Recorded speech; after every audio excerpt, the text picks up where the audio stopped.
Thank you for joining Hoops Hitting Gems podcast. Um, Great show lined up. Thank you all for showing show number.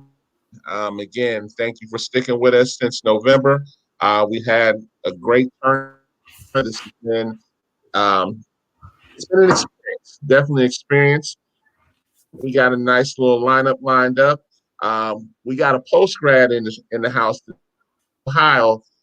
Flight time prep with Coach Gruden. How you doing today? Doing good, man. We're just getting things going over here, but things are good. Okay, okay. Tonight, just basically, it's going to be an introduction to your Flight Time Academy. Um, we're based out of Atlanta, and with us being out of Atlanta, we're familiar with grads from the East Coast to the Midwest to out West. With you being the first year program, I wanted to bring you on so you could talk more about your program. But let's first give me a little bit more about your so as far as coaching and all that. Where you're originally from, Dayton? I was born in Orlando, Florida. Grew Okay, up there, and then I moved to Cincinnati, Ohio, in high school. Played high school basketball there. Went to UD, University of Dayton. Was a walk okay, on. Played for 4 years there under two different coaches, two good coaches, and then I went on to be a grad assistant that we were just talking about at Louisville under Coach Chris Mack. Another great okay. experience. And then obviously in the summertime, I coach the TBT tournament Red Scare basketball team too, which airs on ESPN. So that's kind of my background. I'm still young. I'm still growing and doing as much as I can while I'm here. EBT team you coach. That's mostly Dayton players, correct? Yeah, we're all a Dayton alumni team. Dayton alumni team. Got you, got you. So with Flight Time Academy prep, um, tell me some more. I think Chris Wright helps you with that as well, correct? Yeah, Chris is the CEO founder. He created Flight Academy, and then he kind of reached out to me and brought me on board to help coach and lead the team. But he works with me every day, and obviously he's got a huge input on things. Just being an NBA guy with all that experience, so Got you. he's helped me out a lot. Okay. So, campus over at Dayton, or you have a new facility being built, if I'm not mistaken? Yeah, it's actually breaks ground tomorrow. It'll be ready in late November, but it's just west of Dayton in Trotwood, Ohio. Got you. Okay. Okay. Yeah. With the Troutwood, Ohio area, my roommate in college was from Jefferson Township, which is next to Troutwood almost. Yeah, a lot of good talent out of Trotwood, Ohio. I'm telling you what. Definitely, definitely that Troutwood, Ohio, the Meadow Creek, Dayton Dunbar. There's a number of good schools out of Dayton, even down to the private Julian as well. Yes, sir. A lot of most of our Oh, guys on our team right now are local. So yeah, I figured you were going into a bunch of that local talent in Dayton because a lot of people, some of that good talent as well. So you're going to give them a platform to showcase on that post. So with that being said, let's go into flight a bit more. So with Flight Academy, like we understand this is your first. Your facility is going to have what, two or three courts, correct? yes, sir. We're gonna have 3 courts, weight room, and then an indoor turf field. And then he's gonna expand into Okay. all the outdoor stuff and dorms and all that good stuff too. Okay. Oh, so you're going to have dorms as well. Yeah, it'll be ready in I think next year January time. But we're just focused on the Gotcha. basketball facility first. Nice, nice. So as far as traveling, you're going to travel up and down out west. How do you plan to do that outside of the Prep South Conference? Yeah, we'll probably keep it just for our first year, mostly on the East Coast, staying around. Obviously, there's so much good talent in, Ohio, tons of schools, Indiana, right across the border, Yeah. Kentucky. So we'll try to focus in those probably the tri-state area as well as Florida, obviously for the conference. Maybe hit up a few schools down there as well. Okay. Okay. Sounds good. Sounds good. Let me ask this, which is also important as well. What about the academic piece of it? Will will prospects have a chance to make up classes if they need to? Yeah, we actually partnered with Sinclair Community College. It's an affiliate with University of Dayton, and it's 10 minutes from our facility. So we'll be partnering up with them and taking a few classes there. Nice, nice. And with you having the college experience, it sounds like you guys will definitely be headed in the right direction. And I'm sure that your Twitter profile, it sounds like you guys are going to have something, over the next year or so. Let me ask this also as well. What are you looking for when you're looking for prospects, especially in the post-grad level? Yeah, our first year, obviously, we're trying to keep it local. Like we said earlier, so much good talent in the Dayton area. So we're really looking to target those kids, who we think have a ton of potential to play at the next level, but just, need that extra year of either whether it's in the weight room or a year to develop on the basketball court. Maybe they're a little raw, started playing late. But we're just targeting those kids that we think obviously have potential to play at the next level, but just need that other year to grow or develop as a person and as a player. And I think the transfer portal being the way it is, you're going to see a lot more kids start to go post-grad the next 2 or 3 years. You agree? For sure. Some of these kids that want to play for us, I'm like, 2 years ago, you'd be playing D1 right now. It's a different world, obviously, and it's tough, and I feel bad for the kids, but it's good for us essentially. But definitely. Are you sponsored by anybody as far as shoes, or are you just? As of now, we are not. We're just actually currently talking to a few different potential sponsors. We're still trying to work that out. But we got a good local company who's been helping us out with our gear and all that good stuff as we get started. Okay. Sounds real good. Let me ask this. Have any AAU teams affiliated with Flight Academy? We do, yeah. He's been having an AAU program, I believe, for 5 years. Team Flight. They have I think they go all the way down to about 14, 13U, and play all the way up to about 17U. They're doing pretty well traveling around. I think they played in a few EYBL circuits, but they have a good program, and they have all the top talent too in the Dayton area. Okay, and that's going to be Flight Academy, or is it going to be independent? Did you say is the AAU team any part of Flight Academy? Is it going to be somewhat connected? Oh yeah, out of the facility. Yeah, they'll definitely practice our facility, and Chris is definitely going to help them out with all that good stuff. All his, close high school coaches still coach those teams, so he's definitely going to help them out, and we're going to try to help them out as much as we can. Okay. So it sounds in order, because that's how most of the post grads operate. They have an AAU that operates out of their facility, and they usually take it from there. So they're year round. If it's not post grad, they're playing AAU. So the kids go straight from AAU flight time, and then sometimes they may play unsigned if they're not signed yet. Correct?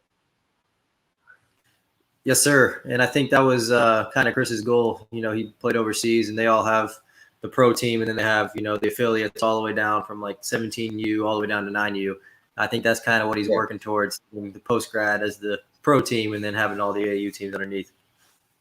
Yeah. It's almost like, so the way a lot of these posts, it's almost turning into like the Europe formula of a band, basically. And that's what you see a lot of new teams are doing. Having a team, like you said, an AAU organization that goes from maybe about 12 to 13U all the way up through high school, and they just keep training them. If they don't get that scholarship, you go to flight time. If not, you'll have the connection with Sinclair has a program as well. And they just work it like that all the way up to far their dream takes them. Exactly. I think Europe has actually a great model, and I think the U.S. will start to slowly copy that and take it over. The standard being set from the top and working all the way down, and then building them up in the program. Out of that's going to make post grad. That's going to make even JUCO. It's going to make ultra competitive now. I mean, AAU is already competitive from a grassroots, EYBL, Under Armour, Three Stripes, even the end of becoming ultra competitive. And this is going to even step it up even more now. I mean, I'm assuming with your AAU program, you're independent and you. Sorry, would you say the last question? I heard everything except for the last two So words.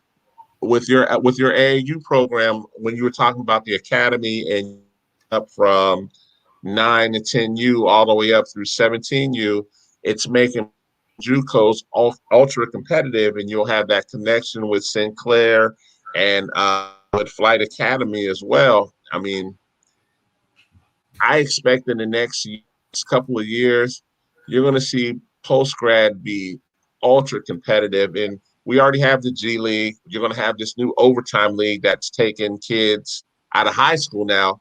So you're going to see training get even more serious at an earlier age now. Yeah, for sure. I mean, post grads wasn't even a thing back, 6 years ago when I was coming out. It's just I feel like schools are popping up left and right, and there's so many kids with the potential and talent who just, like we all said, need that extra year to develop. Maybe they're late bloomers, and there's a lot of those kids, and it's a shame that they would go to waste. So I think post grad is a good opportunity for a lot of these kids. I definitely agree. So you said you only have one or two scholarships left. Are you looking for a big? You're looking for a guard? Are you looking for the best available? What are you looking for? Yeah, we have a lot of good guards. Obviously, we are looking for some size would be ideal, but I mean, us being coaches, the game is adapting, and a lot of these bigs aren't bigs anymore. They're 6'7", 6'8", 6'6", who can do it all and dribble and put it down and shoot and guard every position. So I mean, we're not too picky. We just kind of want the best team we can fill. Understood. And with you being a GA, that lets me know you already have coaching connections for these kids. So I'm sure that's a selling point when you're trying to get them to come to Flight Academy. Because that's the biggest thing about all this. This is about exposure and trying to get these kids to, whether it's JUCO, D1, D2, D3, NAI, and having 100% placement rate. If you do that, you'll be off to a great start. Yeah, for sure. That's the ultimate goal. Obviously, I mean, we're not playing to win, a national championship or anything. We just want to get all these kids as much exposure as they can and give them a good home for their upcoming year. And whether it's 1 year, 2 years, whatever it is, and we just hope they all can find a good spot. Agreed. I'm going to leave with this last question. Why Flight Academy over the rest of these somewhat established ones? Because that whole Southwest area, you're going to have you guys. You're going to have Southwest Ohio Prep. You got Kiva. You got Don Prep. You have ISA up in Cleveland. You got Aspire in Kentucky as well. So that's a nice little loaded area, as well as Elevation in Indiana. So sell us. Why Flight over the rest of those guys? That's a good question, but I think just Flight Academy being a brand new thing, we got a brand new facility. Obviously, everyone wants the nice new shiny thing, so we got that checked off the box. You got a young up and coming coach and myself who've learned from Coach of the Year and Coach Anthony Grant, Coach Chris Mack at Louisville, a blue blood, and then we're led by our leader Chris Wright, who's been to the NBA, been to the G League, played overseas, played in college, and I think that's the goal for all these kids. And I've got connections in all different levels, whether it's D3 up to D1. Chris has connections overseas. So I just think our connection base is so wide, and we have such a good variety of connections for these kids to get to the next level. I think that's the ultimate goal of post grad anyway. It's not to come and win 100 games. It's to get good exposure, play the right way, learn to play, develop, and then go off to that next step. So I think we can fulfill all their needs and give them the best experiences they would want.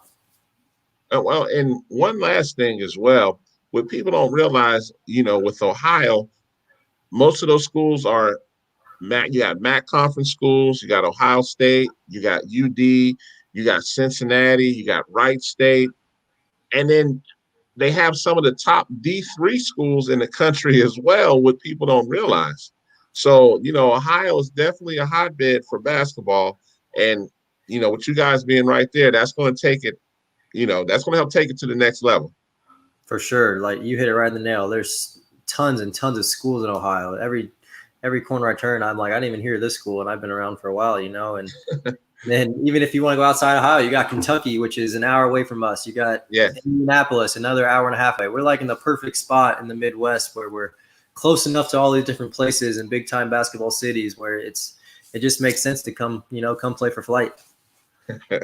I hear you, Coach. Like I said, I wanted to thank you for coming on the show. Once we saw Flight pop up, with you being a part of the Prep South Conference coming up, I'll be at those games. We had the Prep South Conference podcast coming up in October as well. So that's going to be a tool for all the teams in the conference as well. So I'm sure I'll be shaking your hand probably in the next 4 or 5 months. Definitely.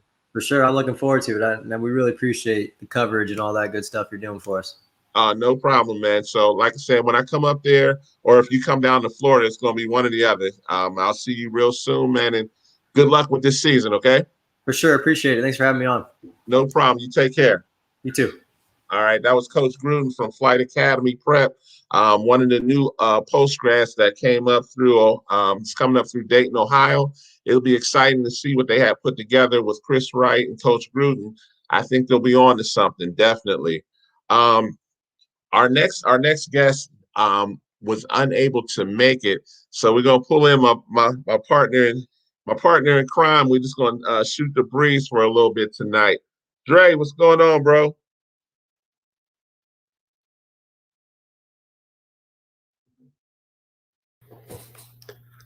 What's good, man? Man, down here in Macon, I'm out here shooting the show in 100 different places, man. You know what I mean?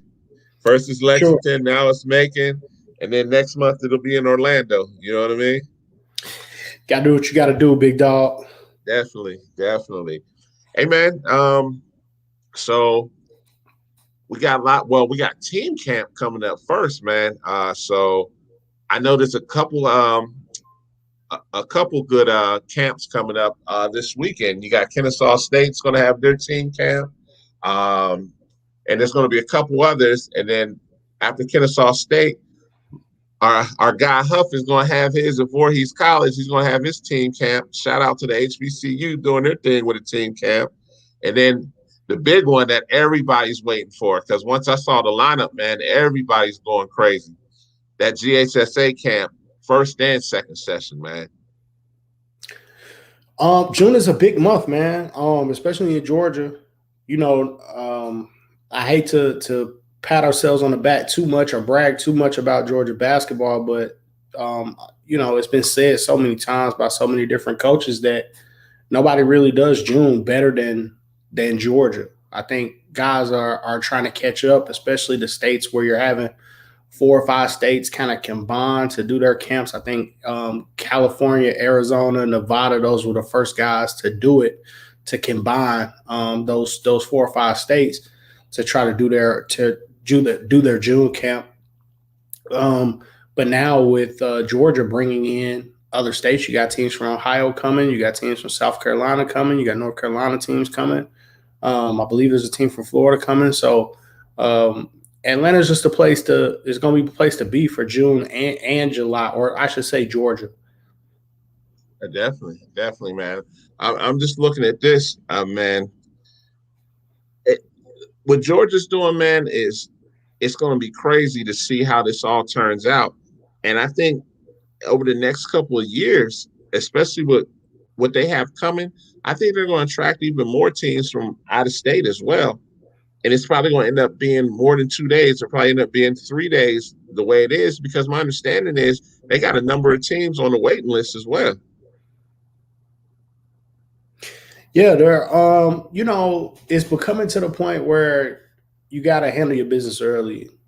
I know people don't like that, but if you want to play in June, you got to handle your business early. So if you want to play in June, by January, February, you got to have all your information filled out. You got to have that stuff turned in. You got to have your camp paid for. So that means guys got to stay on top of it. This is probably the third year in a row we've had some kind of announcement, and it caught people off guard, and people weren't prepared for various numbers of reasons. So you got to stay on top of what happens. You got to stay on top of the GHSA news. You got to read that stuff like those meeting minutes, almost like the Wall Street Journal. You got to stay on top of it if you're trying to push a program to the top. Definitely, man. Now, coming off of that, as soon as team camp is over, man, Atlanta's going to be the place to be in July for live period. Everybody's been waiting for live period.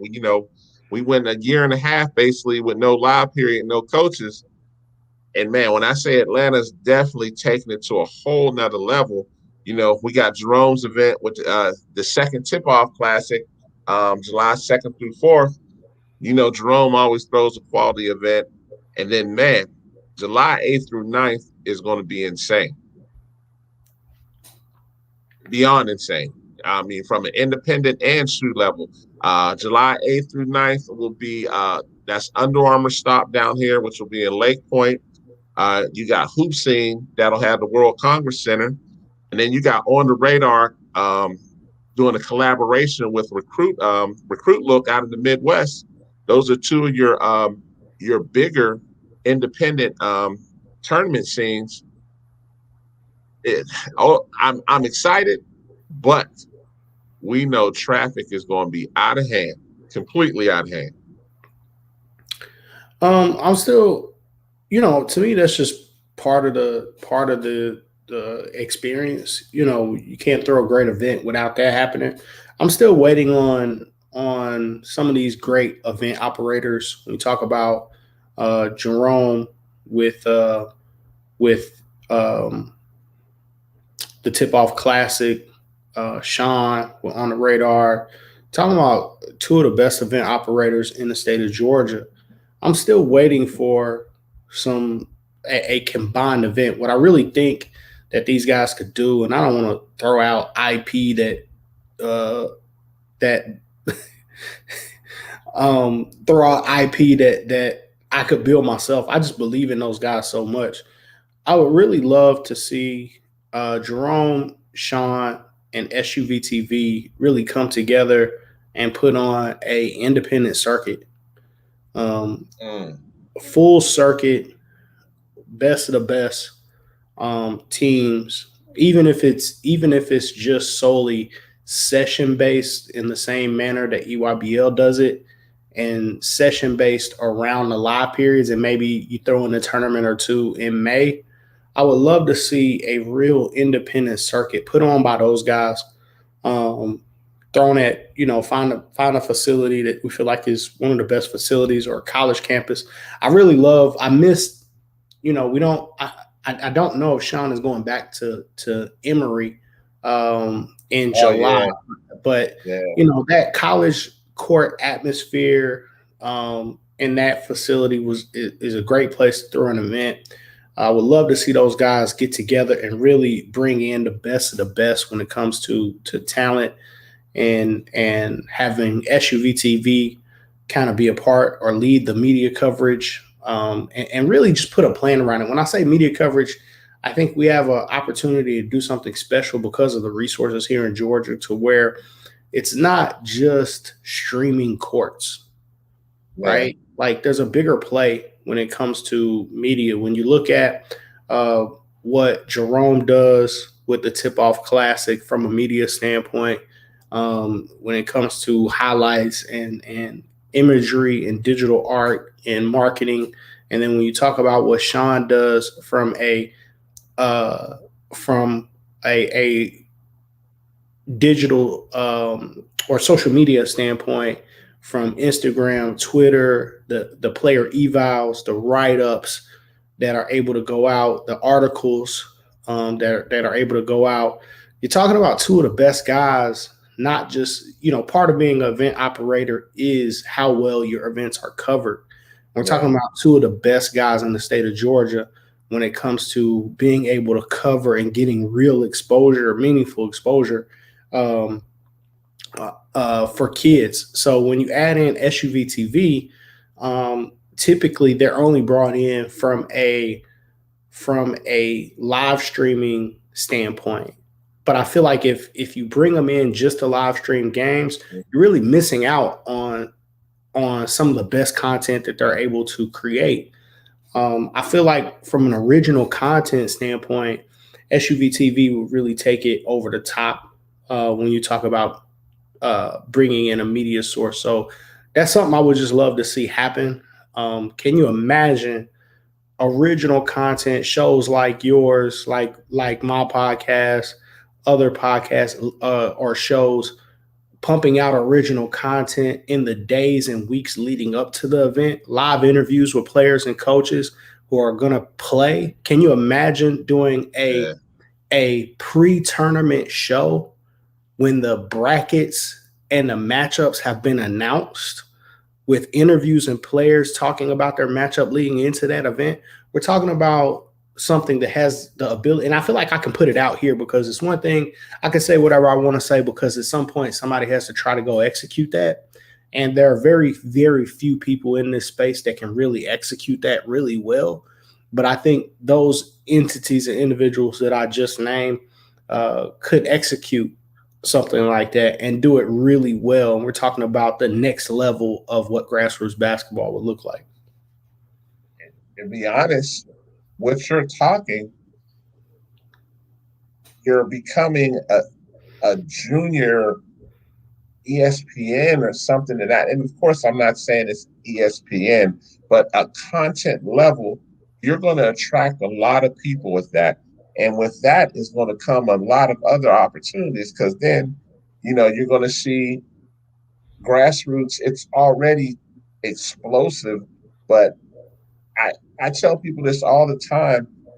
Independent, depending on how you play it, is going to rival shoe teams. It's the shoe teams throw a whole heck of a lot of money in front of their product. And I get it.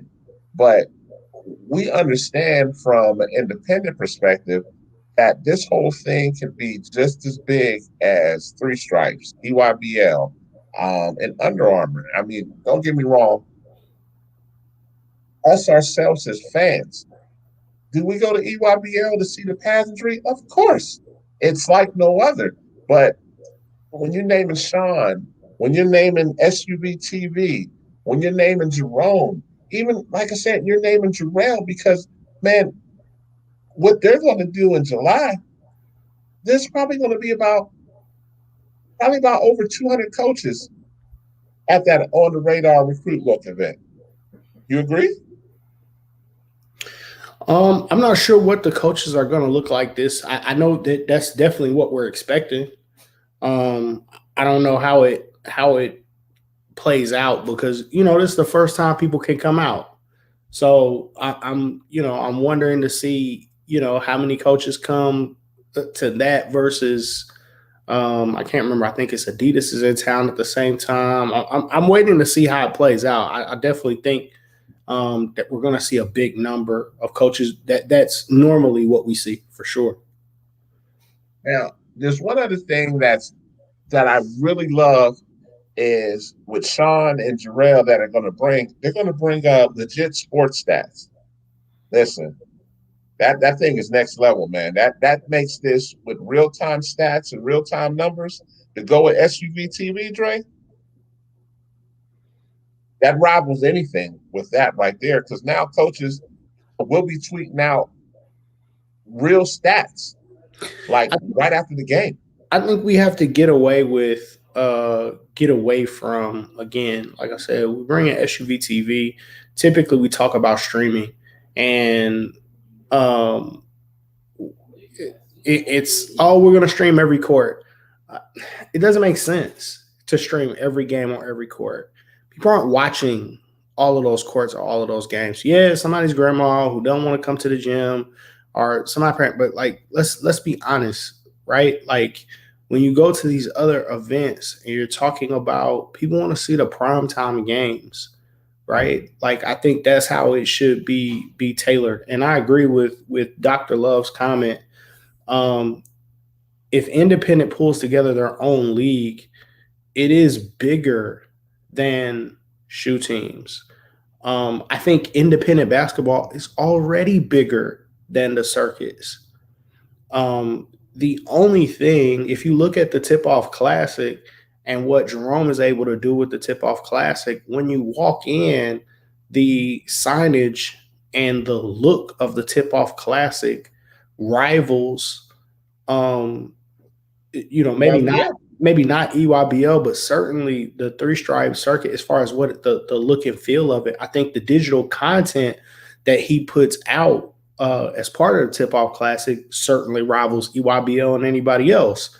The basketball, when you talk about the top independent teams, will rival that, right? And I don't think it will take much to tip the scales when you think about Nike doesn't make money off of EYBL. It's an expense. It's a line item. That is Nike giving back to the community. It's not a driver for them, right? Like these guys, these independent business owners are making a living running these independent leagues. And if they tailor something special to the best of the best teams and the best kids, I think you have something that that could really take independent basketball to the next level. Agreed. Now, let me get your take on this. And I asked Coach Gruden about this. What's your take on AAU teams partnering up with postgrads? I don't have a take. It, do what you want. I don't necessarily know that it buys you anything. I know Core 4 has an AAU team. They're still going to go recruit the best kids. They're going to recruit the best kids they can get. It doesn't guarantee you anything, as far as I know. You're still going to school every day. You're still playing high school basketball. They're just having a team. I think for some kids, it gives you some access and it gives you some people at that post grad that may have eyes on you, which could be a good thing. Any exposure to some of those coaches and maybe who they know, whether you play for them or not, depending on the coach, could be a good thing. But outside of that, I think it's great. They're collecting those expensive tuitions. I think it's an amazing way for them to give back, at least allow AAU teams to use their facility in some way or some way to give back to the communities that they're in. I think, from that standpoint, it's a good thing. But outside of that, it doesn't really register here or there with me. Gotcha. So, as this all continues to take off, and I'm starting to see people, and I know I'm going to get a strong opinion from you on this one. People, when you choose an AAU organization, let's just say, Dre, you are right now. Are you satisfied with winning, or are you satisfied with your kid developing and getting offers? One second. I'm gonna answer William Maddox, and I'm gonna piss a whole lot of people off. TSF is nothing without Adam Gibbs. You move Adam Gibbs out of TSF, they don't have shit in regards to AAU. Every good AAU kid that they brought in, every good team that they put together has been Adam Gibbs putting it together. They haven't developed shit. They haven't built shit. So, sorry. They brought that team already together, man. They didn't put anything together. They didn't even go recruit. They brought a team already constructed and then slapped TSF label on top of it. You should call that team Adam Gibbs Elite. That's what you should call it. Don't slap the TSF name over top of it. They ain't put together shit. They didn't have to recruit that team. Good point. It's going to be interesting to see how TSF moves and if they pick up a sponsorship that they're really seeking. I took a shot at them for absolutely no reason at all. I like Adam too, and Adam doesn't get his just due. And I think that's probably why I said that shit. because because not a lot of people know Adam Gibbs' name, and they should.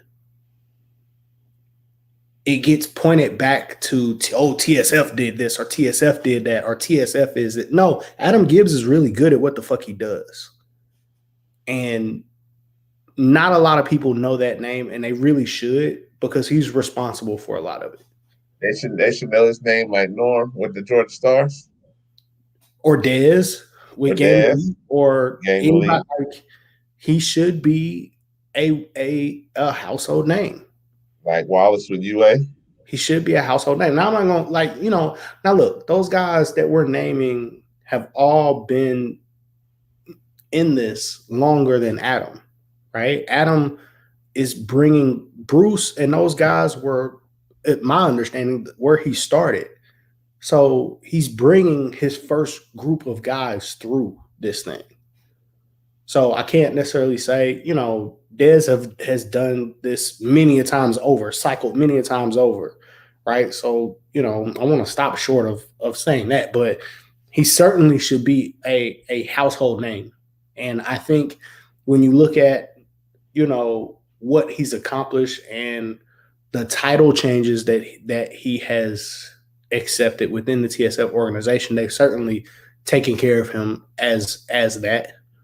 They respect him as that. I just think the rest of the basketball community should. Another big name would be Julio with the Celtics as well. Yeah, again, you're talking about another guy that, has done this many times over, right? Yeah. But I think if we're talking about who's a young guy that is in that mold, I think Adam is that. And I don't know, how old he is, but who's the next guy that could be in that mold? I think it's Adam Gibbs. Okay. So now that we getting into the meat and potatoes of this, Atlanta's independence, and you know what? I'm gonna stop that. Atlanta's independence. There are some good independent teams outside of Atlanta and Georgia as well. I don't want to slight anybody. Do you think we are good enough to have a 10 to 12 team circuit right here in Georgia? Yes. That part of the problem with Georgia this year, and you're starting to see it, and it's why. And I'm gonna be honest, the rankings, the rankings are suffering because it's too many damn teams. It's entirely too many teams, and it's watering down the basketball in a lot of these games. But Atlanta could do more than a 10 to 12 team circuit. Atlanta could have a 25 team league of independents, and all of those teams will be fire, and all of the games will be good. And you could package it, and you could sell it, and you could stream those games and market around those games and produce digital content around that. And it's going to do numbers. And we're talking about guys that would end up being high major kids just in the state of Georgia. So let me ask you that's a great point. So you're saying all those 25 teams plus the Under Armour, plus the Georgia Stars, plus a Game Elite are cut them out. Wow. So cut them out. Cut them out. You don't need them. Cut them out. I hear the idea, but we know that would never happen, though. I don't see why not. Sean's platform, Jerome's platform, if they combine, this is where it's at. This is where it's at. Now, and I'm saying cut them out of the show, like the circuit, right? When we talk about, and I'm not, and when I say the circuit, I'm saying 5 events, 6 events plus the independent version of Peach Jam, right? Everything else, sure, let them play. Have at it, have a blast, let them play. But if you really, because look, What independent team can go play EYBL? None. What independent team can go play three stripes? Okay, so then why would you let those teams come and play in the independent circuit? Cut them out. You don't need them. See, here we go. Free Bands is independent. Huncho is independent. D Favors independent. Yeah. Team Dickerson independent. And all Man those Up kids independent. Canes independent. Infinite Skills independent. Team Force independent. Atlanta All Stars independent. AJ Boy independent. Yeah, you're right. 25 teams. Warner Robins. Warner Robins All Stars independent. Yeah, like cut them out and go 6 events, 5 sessions. Even if it was 4 sessions plus tournament play, right? Mm-hmm. And have the same setup that Sean put together at McEachern, where the main gym has the bleachers out, and this is the main court, and this is the court that's going to be televised. And you're talking about original content, the brackets being aired, interviews. It's the best. It would be the best event or the best circuit in the country. TSF, as we were talking about, TSF, Adam Gibbs Elite, independent. Or 4. Why do we need shoe teams to participate in it? We don't. What does shoe teams really add this season? The pageantry. That's really it. I don't know what it was at. They haven't been dominant this year at all. That's true. Legacy, independent. Some independent teams have knocked off some shoe teams. A lot of them. AJ Boye, like, come on. To me, that is where this could go. To me, and I could be wrong. Who am I? I ain't nobody. Now, I may ruffle some feathers with this, but let's get it on. The shoe teams are amazing, but I think it's a complete waste to play their B and C team. I don't know. I mean, okay, I'm not going to name any teams. We'll go in the past. We won't even go with right now. Dre, I found out that some kids that played B teams and they didn't get anything. They didn't get any offers.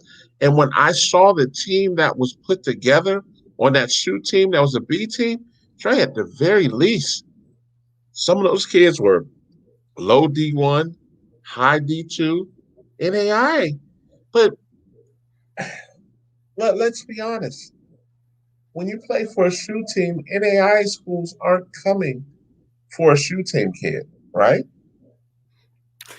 Yeah, and I want to be careful with that because we know how many kids turn down offers. So, I don't want to be careful. Well, sure. And yeah, maybe they did get on that. But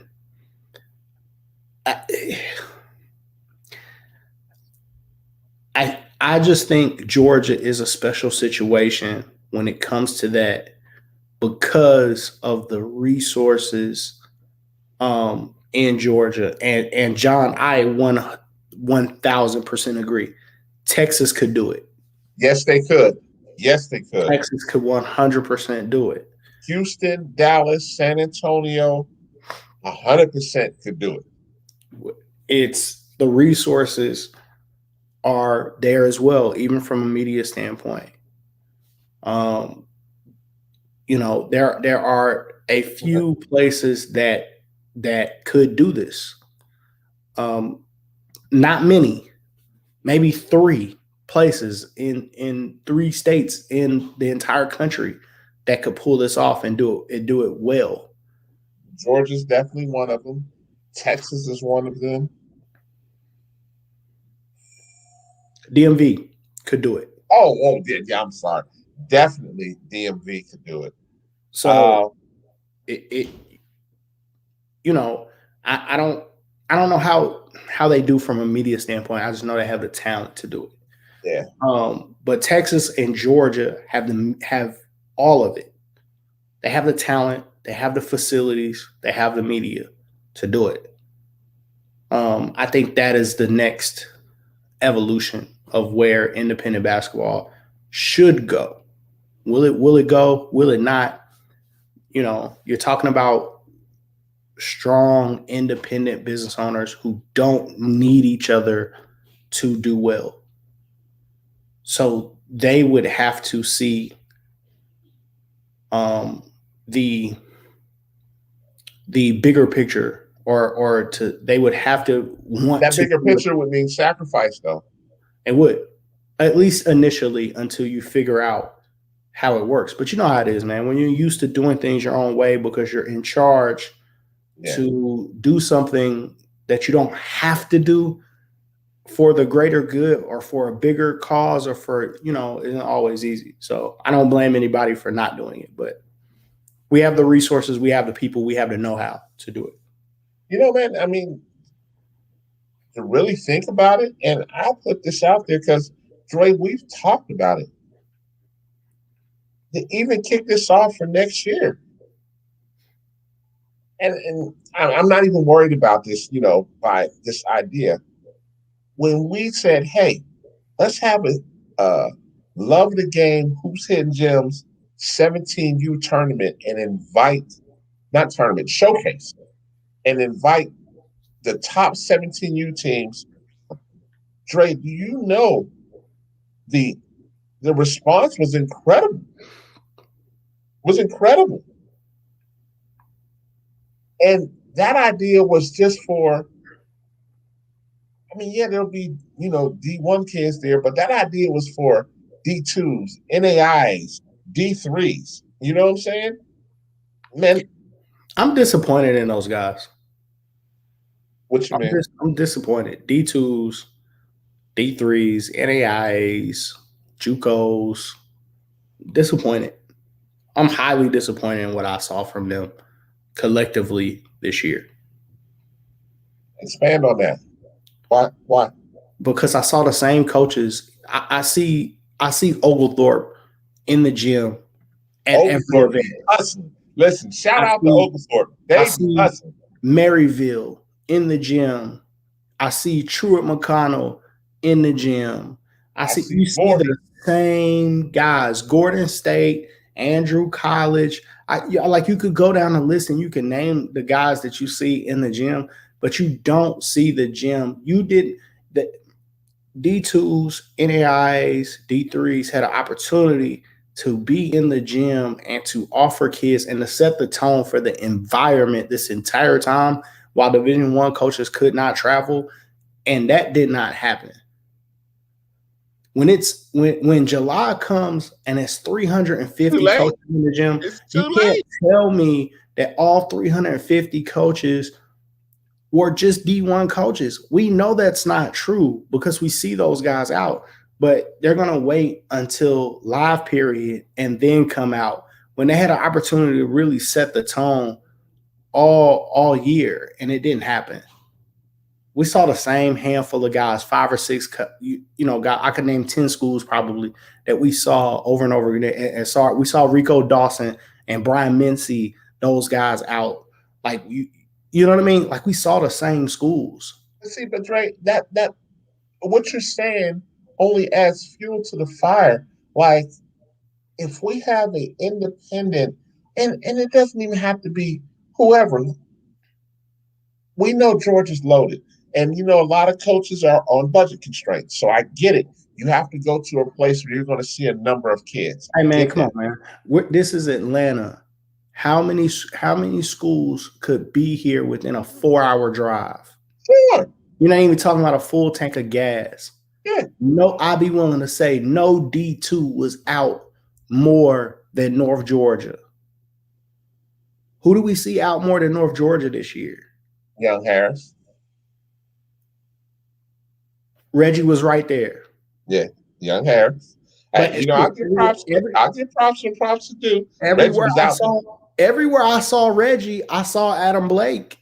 That's true. That's true. But But we saw the same guys over and over and over again. We saw the same guys. So what do we do to change that? Nothing. You're not getting kids. Don't say like it's a two-way street. Don't say kids don't value a offer from you when you have opportunity. You have an opportunity to sit there with that logo on your shirt and be the only coach in the gym, or you know what I mean? But you're not there. At this point, if a kid doesn't take a Young Harris offer, if a kid doesn't take North Georgia, entire staff was out. I saw their head coach multiple times. I saw Adam Blake multiple times. I saw their associate head coach multiple times. So at this point, if you don't take a North Georgia offer, that's on you. They were out. You know what I mean? Huff was out. Life University was out. Yes, sir. So if you didn't take those offers, they were offering. Shout out to Life too. This weekend. Yeah, Life be out there. Life be out there hard. So if you wait and then you come out when D1s is out and they don't want to take an offer from you, then that's on you. I think we can do more. That's just me. They have to meet people halfway, man. Agreed. But I think we have to set it up to where, man, listen, we got to back them in the corner. And I don't want to sound aggressive, but I'm like I said, I know you. I'm gonna back you in the corner. All right, I'm gonna tell you, you're not getting none of our kids. But that doesn't always help by saying that, right? You got to go get a kid from somewhere. That's true. When you start having a hard time getting kids in the state, I agree with that. But at the end of the day, I think it's still our duty to exhaust every avenue. No, they get paid to do this. We don't. They get a salary to recruit. I agree. They don't. I'm gonna put pressure on them because I'm gonna start calling them out about all the guys that I didn't see out. If you're not, hey man, no, they're not gonna hand like this. Is the thing. All of a sudden, when we start putting pressure and talking about HBCUs and putting pressure that hey, you need to be out. Then all of a sudden, HBCUs are out and they're offering. And guess what? Guess what kids did? They start committing. They start listing HBCUs in their top 5. It became important. D2s, D3s, NAIs, if you want kids, you need to be out. Stop waiting for JUCO. Stop waiting for D1 transfers. If you want high school kids to value it, then you got to offer. The only school that I say that to me has been doing this, and I don't know that they've been rewarded for it, is Maryville. If you can hoop, Maryville has offered you. If you're in Georgia and you can really play, Maryville has offered you. And I don't know if that's paying off for them just yet, but they've offered. True. Well, this is tough. And yeah, Coach. That's man. Unfortunately, I deal with them every day, and yes, some of them are basically saying they're not looking at high school kids to 2023. I don't blame them though. I mean, listen. I don't blame them. That's the trend, and everybody likes older kids now. I get that, but man, I mean, I don't blame them. They transfer too much. If my job is on the line, this is how I feed my family. This is how I make my money. And I can go get, I don't necessarily blame him if I can go get a JUCO kid and I know he can't transfer on me, then I'll take that JUCO kid. Why can't he transfer? because he only got 2 years to play. If you transfer for me and you got to run a risk of possibly having to sit out a year or your credit's not transferring over, there's more at risk for that. Sure, there's more at risk, and nowadays, right, these kids is rolling out. I mean, that's fine, but when it comes to the risk of that guy versus a high school kid who ain't even ready to play in college, how many of these kids really going to admit that they ain't ready to play NAIA basketball? Well, man, you know as well as I know, it's the facade of saying, "Oh, it's NAIA. I'm better than that," and you have no idea what's an NAIA. And William, this is my thing. I didn't say I agree with it. I said I understand. When Alex Ireland from Dalton State came on the podcast and he was like, "Hey, if I bring in a high school kid, we know he's not ready to play. But if he doesn't play, he's going to transfer. If he does play and he doesn't play well, he's going to transfer. If he does play and he doesn't get his touches or his points or whatever, he's going to transfer. If he gets in and he plays really well, he's going to transfer." So I understand the problem that they're having with high school kids because I look at the portal and see close to 3,000 names in the transfer portal. So I get it. I don't understand for me the to kids agree that are with getting it. off for their teams, right? I don't understand the kids that are getting off and transferring. You're in a great situation. Because they never wanted to be there to begin with. I guess. That just blows me away right there. Blows me away. You know. So, let's touch something else that just, this is just get it off my chest Monday. So, these parents, it's get it off my chest Monday. People jobs, a lot of high school kid can't help me. I mean that's plain and simple, yes. But unfortunately this year, Dre,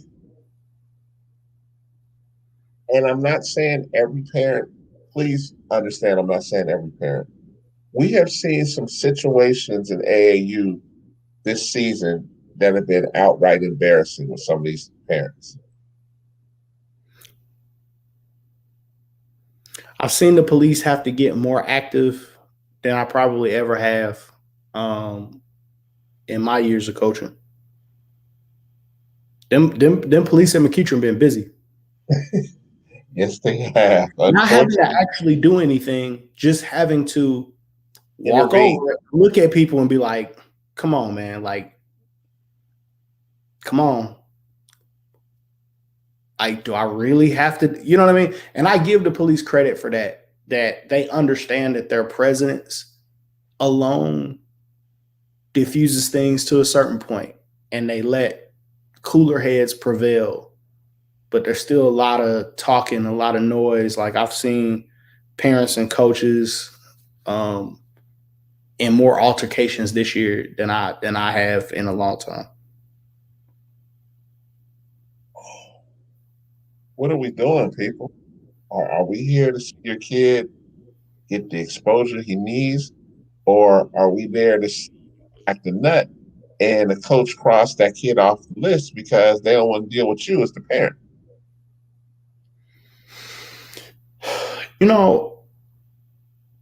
I'm always a parent and player advocate because a lot of people don't understand what parents have to do or what they have to sacrifice sometimes to get a kid to this level, right? It's stressful. The amount of money that you spend even to get in the game, just to watch your kid play. It's stressful. It gets tough. So I totally understand that. I think, and there are a lot of coaches sometimes who don't understand what AAU is about either. AAU is about showcasing. And don't get me wrong, it's a very fine line as a coach that you have to walk. Not every kid deserves to play big minutes. But AAU is about showcasing kids. So you got to find ways that if you took this kid, you got to find a way to get him in. Yeah. Because AAU is about showcasing and giving kids opportunities. You have to, as a coach, you have to understand how to manage games and be able to do that. And that means some guys that probably could be playing big minutes don't, because you're trying to showcase and you're trying to help another kid. Yeah.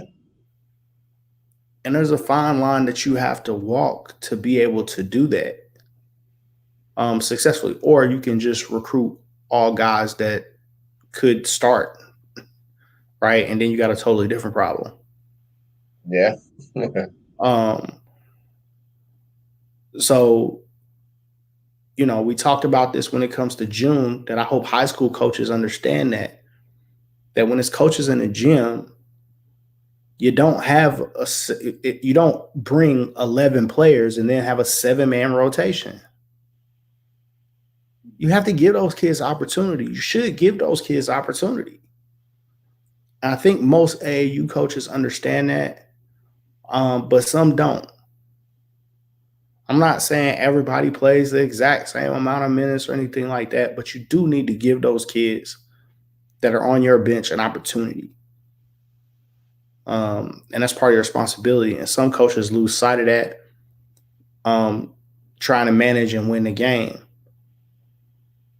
And, as a parent, that's a tough pill to swallow. Sometimes it's for a good reason. Sometimes a coach may have just mismanaged, rotations. The game gets away from you. It can be tough. But I always understand, I think, what parents are going through, because I'm a parent. So I get it. But what I've been trying to tell parents, most parents that I've talked to this year, is when it really boils down to it, whether your kid is a college player or not,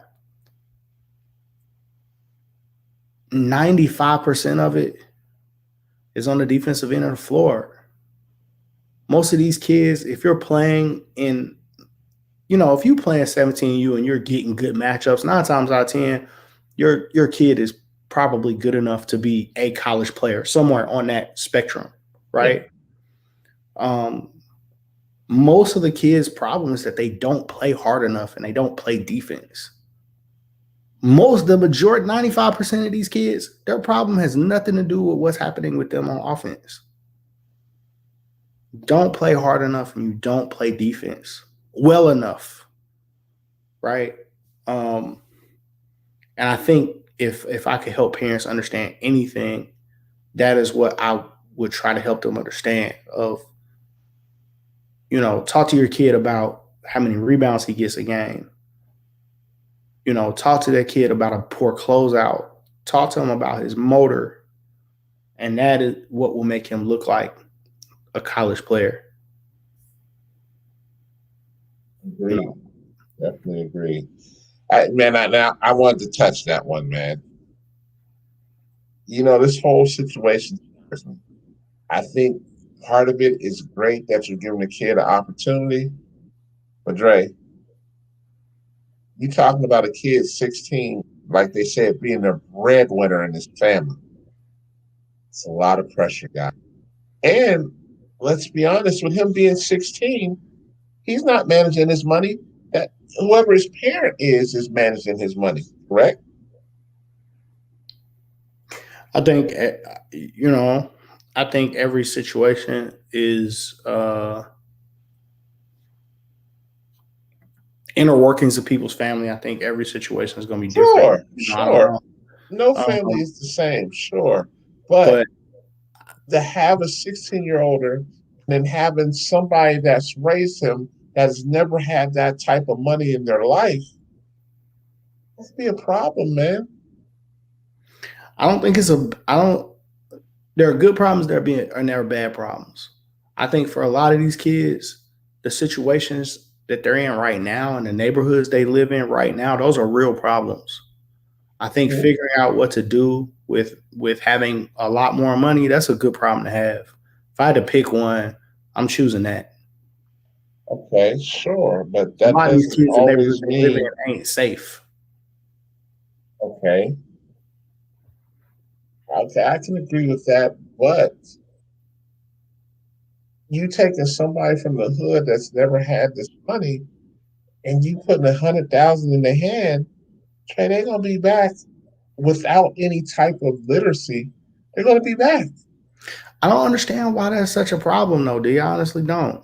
That is a problem, man. I mean, because okay, can we agree a lot of times that We only worry about that when it comes to black kids. I don't understand why that's such a problem. We don't talk about the financial literacy with some of these other kids in other sports. Like, I don't, yeah, will it work out great for everybody? No. But go back and look at lottery winners and see how many of those that it doesn't work out for. It's a very high percentage that it does not work out for people who win the lottery. They go broke. If you don't learn what to do with money, that's just what happens. And I don't think that these kids are any more of a danger because that may happen to them. It may happen. It's okay. It happens to a lot of people. okay, yes, that happens to a lot of people, but we're talking about a teenager. And if he doesn't have that family structure, Dre, it's a problem. It's going to be a problem. I'm not saying that it's not a problem. I'm saying it is a problem for a lot of people. But that doesn't, yeah, but it magnifies it when he's 16. You go to this overtime league, you hit it, there are people in that kid's neighborhood who have that same problem. Okay, but they're not 16. Yeah, it's drug dealers in his neighborhood that have that same problem. Okay. Like, again, we just talked about the parents handling that. Again, I'm not saying that it's not a problem. I just don't, I feel like this issue specifically gets magnified around black kids and it becomes bigger than maybe we shouldn't give them this money. No, I didn't say that. We don't say that when it comes to, or it's not even a conversation when it comes to anyone else. Like we have golfers that are that. We have, all these other like we got esports kids that are getting $100,000 right now playing video games, and it has never been brought up as a discussion of this is going to be problematic. We shouldn't give them this money. Like it only comes up primarily with basketball kids. Yes, I don't think some of it's them are not that they that shouldn't. money. Yeah, I don't think that they shouldn't get it. No, I'm not saying that at all. What I'm saying is it's once they get it is when the problems start, when you don't have, whatever family strong bondage that's helping you keep that kid grounded. Yeah, I mean, I think the young tennis star Naomi Osaka just talked about her mental health. Yeah. Dealing with being famous and having all these people that want to talk to her and having this money. And I agree, Dr. Love, that 100,000, it really don't, it don't go a long way. You move your parents out the hood, that money gone. Exactly. And Dr. Love, that's right. That's a great point. So now that you done blew through that money, now what? You do what everybody else does. You got to keep working. Like, I don't think when it comes to, again, we only talk about this when it comes to basketball players. You don't have to dummy proof money. You don't. We don't do it for anybody else. There's a kid playing Call of Duty that gets $100,000 right now. Sure. We don't dummy proof it for him. We don't say, oh, we have to make sure that he has his college paid for and all. We don't do all of that. Man, just give them their money or if we really want to have the argument, don't give them the 100,000. Give them the real market value for his worth. Now I'm willing to have that argument. But that real market value, depending on who the kid is, might be more than that 100,000. That's exactly what I'm saying. I'm willing to have that argument. Pay him his real worth. Don't just give him 100,000. Pay him his real worth. I'm definitely willing to have that argument. But I don't understand why this conversation comes up with basketball. I can't even think of another sport where this argument comes up. It's strictly around basketball. True. Yeah, you're right about that. After taxes, it's about 60 G's after taxes. Yeah. Give them their money. Let them deal with those problems. Those problems are coming. I agree. Deal with it. Okay. I mean, should there be resources available? Sure. But, I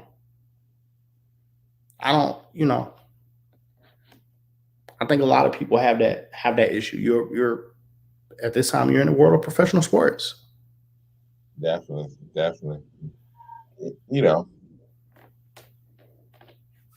We can talk about this all day and all night.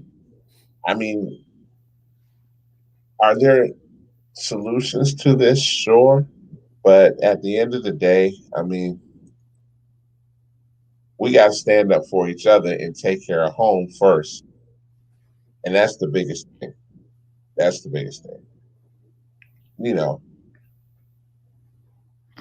Is that a life-changing experience? Absolutely. And yeah, I mean, that's true right there. That statement's true. And they're not the only ones though, man. We never discuss how many baseball players have gone broke. That's true. Jose Canseco was out here looking crazy. But no. There's a Jose Canseco was out here looking crazy. But hold on. In reality, baseball players don't go broke. You know why? They got a hell of a pension. We talked about that in the past. Like, baseball's pension is so next level.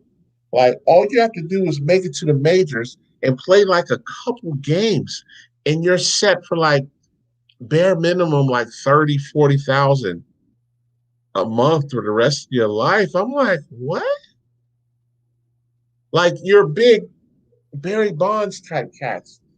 Right. He gets like 600,000 in pension. Hey, do we want to go back and look at how many baseball players got evicted and their homes foreclosed on out of country club of the South? Like, they have financial trouble, man. They blow through that bread. Because they're living off of $50 million contracts that they don't have no more. So they're not getting that type of cream. That's all I'm saying. Like, but it's not discussed. Like, it's not discussed the way it is for basketball and football players. That's all I'm saying. Yeah, I agree. Hockey players go broke. Right. The same dude that scammed Scottie Pippen out of millions, scam hockey player, the real estate investor, scam hockey players too.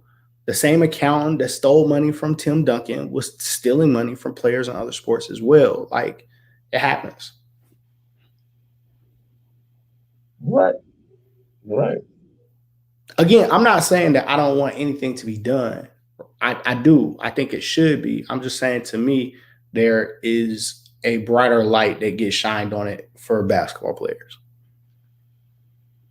I can agree with that. I mean, that's not something for me to fight. No.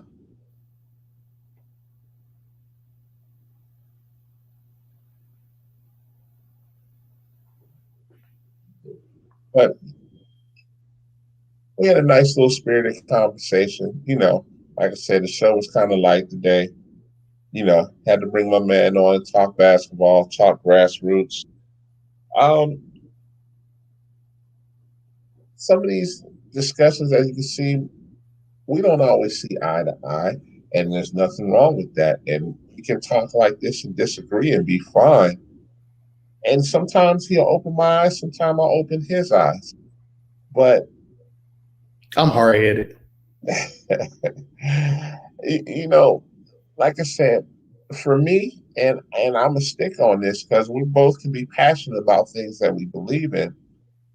I still believe, like, we both agree that the independent circuit can be next level, but I honestly agree that we need to push the buttons on these D2s, D3s, NAIs, JUCO D1s, JUCO D2s, JUCO D3s. Like, yo, stop thinking that these kids are not attainable, especially now that we have the portal going crazy. Drake, we're almost at 1,000 kids at the D2 portal. We're almost at 1,000 kids in the D2 portal. That's crazy. Definitely a lot more than what I expected. I think by the time this is all said and done, by the time August 1st hits, because I would think we would stop by August 1st. I would say by August 1st, between D1 and D2, we would be close to 3,000. Unfortunately, close to 3,000. And I'm just, now the NCAA has to acknowledge at some point, yeah, you might have meant this to be a certain way, but this is a huge problem now. And now kids are just going to keep jumping in the portal. And unfortunately, high school kids, they stuck.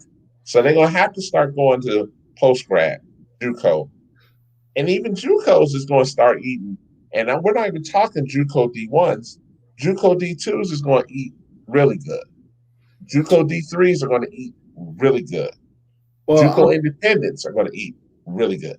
I'm going to say two things that people have to realize. There are more kids in the transfer portal than there are available scholarships.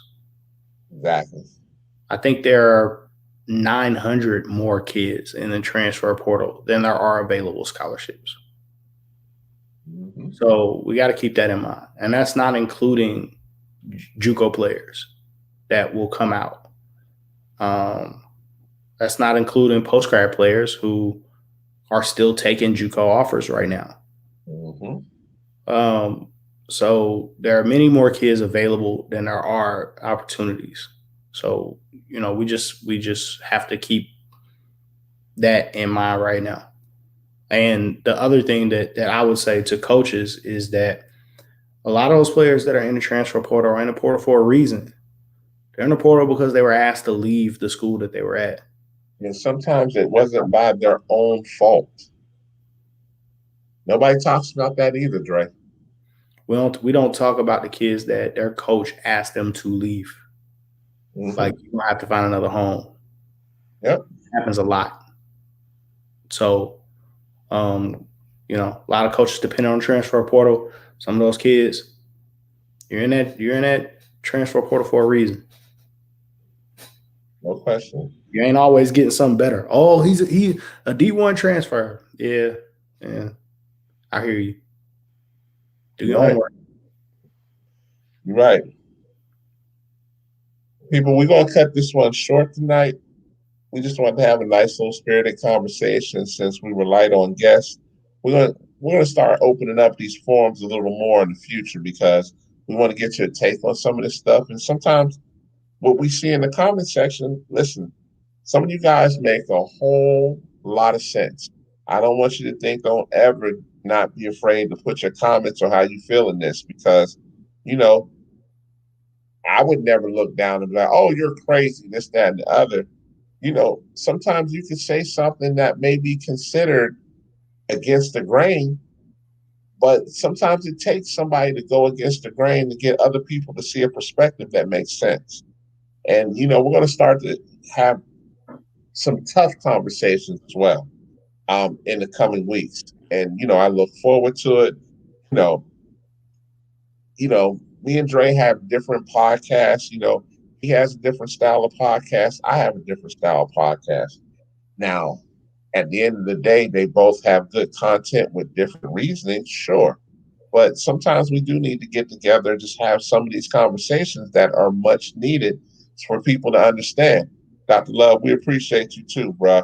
So, it's just one of them things, man, as we leave out, man, we just want you all to think about some of the stuff we're talking about, even if it's barbershop conversation and y'all talking in the barbershop about this stuff, man. Some of this stuff needs to be addressed. And some of it's in silence that we let go for too long. But just think about it. But that's the show for tonight, man. We're gonna go ahead and cut out. Next week, oh my gosh. Next week's show is already signed, sealed, and delivered. We got 4 guests next week, Greg. Jesus. We got 4 guests and a possible announcement. So it might jump off next week. Sometimes I know my shows can be a little packed. This might be one. This definitely might be one. So for everybody, we want to thank you for checking us out. We had a different style show, and I appreciate y'all for hanging out and just shooting the breeze with us. And we'll see you next week. One love.